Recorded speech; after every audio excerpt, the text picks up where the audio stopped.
રાજકોટ જિલ્લાના ઉપલેટા તાલુકાના ગણોદ ગામે શ્રદ્ધાબેન બકોત્રાની પ્રથમ વાર્ષિક પુણ્યતિથિ નિમિત્તે ઓપરેશન સિંદૂર દરમિયાન ઘવાયેલા ભારતીય સેનાના જવાનો માટે મહારક્તદાન કેમ્પનું આયોજન કરાયું। ઉપલેટામાં રહેતા અને વર્ષોથી ગણોદ ગામમાં શિક્ષકની નિષ્ઠાપૂર્વક ફરજ બજાવતા ડો સુભાષભાઈ બકોત્રાના પત્ની શ્રદ્ધાબેન બકોત્રાની પ્રથમ વાર્ષિક પુણ્યતિથિ નિમિત્તે ગણોદ ગામમાં મુરલીધર આહિર સમાજ ખાતે એક ભવ્ય રક્તદાન કેમ્પનું આયોજન કરવામાં આવ્યું હતું। આ પ્રથમ રક્તદાન કેમ્પ ગણોદ, નીલાખા, તણાસવા, મજેઠી સમસ્ત ગ્રામ તથા પ્રાથમિક આરોગ્ય કેન્દ્ર ઢાંકના સંયુક્ત ઉપક્રમે હાલની યુદ્ધની આકસ્મિક પરિસ્થિતિને ધ્યાનમાં લઈ ભારતીય સૈનિકો અને આમ નાગરિકોની બ્લડની જરૂરિયાતને પહોંચી વળવા ગણોદ ગામ ખાતે આ ભવ્ય રક્તદાન કેમ્પનું આયોજન કરવામાં આવ્યું હતું। સાથે સાથે પર્યાવરણની જાળવણીને ધ્યાને લઈ દરેક રક્તદાતાઓને ફૂલઝાડના રોપ અને ચકલીઓના માળાઓનું વિતરણ કરવામાં આવ્યું હતું।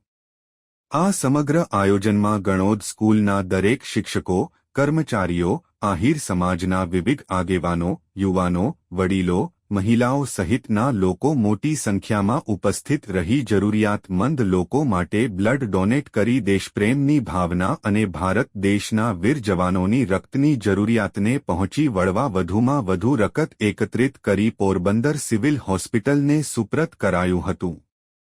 અહેવાલ વિપુલ ધામેચા, ઉપલેટા। સ્વર્ગવાસ શ્રદ્ધાબેન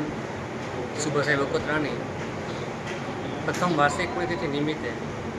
તથા ઓપરેશન સિંદૂર અંતર્ગત આજરોજ ગણોદ ગામે પીએચસી સેન્ટર ઢાક અંતર્ગત ગણોદ, મજેઠી, તણસવા ગામ અંતર્ગત આજે ગણોદ આહિર સમાજ ખાતે બ્લડ કેમ્પનું આયોજન કરવામાં આવેલું હતું, જેમાં આશરે 60 જેટલી બોટલો જે આવેલી છે, જેનો ઉપયોગ આપણે દેશ માટે જે પોતાનું તન આપી રહ્યા છે, જે ઘડવૈયા, એના માટે ખાસ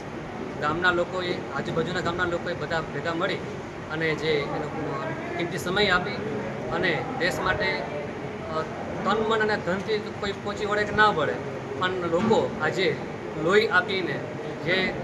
ઘવાયેલા સૈનિકો છે એને કામ આવે એ અંતર્ગત તથા બીજા કોઈ અન્ય વ્યક્તિને પણ જરૂર પડે લોહીની, એના માટે ખાસ આ કેમ્પનું આયોજન કરવામાં આવેલું હતું અને આશરે 60 જેટલી બોટલ લોહીની થઈ છે અને